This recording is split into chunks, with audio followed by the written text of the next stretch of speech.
Daawwattoota keenya akka moltanii oduu gaggabaaboo yeroo kanaaf qabnu isin dhageessifna.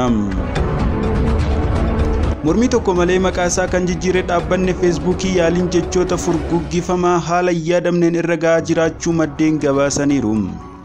Akka gabaasni maddeen garaagaraa irraa nu qaqqabe himutti dhaabbatichi dhiibbaa qaama kamiitirraa bilisa kan ta'e maqaa isaa jijjiirus rakkina keessa lixuu isaa ibsaniiru.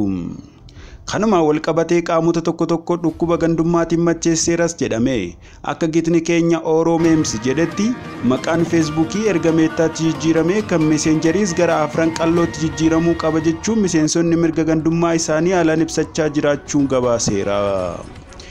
Feesbuukiinis gama isaatiin deebii yoo kennu deemaa kan meettaa irratti bartan achumatti xumuraa jechuun biiraa meettaa sanduuqa tokko ispoonsara godheera.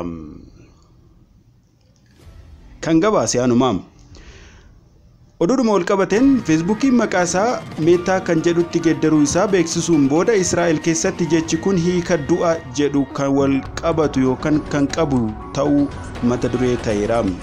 Namoonni hedduun waa'ee maqaa kanaa irratti yaada isaanii Tiwiitarii gubbaatti haashtaagii Facebook Dead jedhu qoodaa jiru. Tola ooltonni hojii lubbuu baraaraa Zakaayinis Tiwiitarii irratti ergaa hin yaadda'inaa nuti ni hordofna jedhu hordoftoota isaaniif barreessaniiru.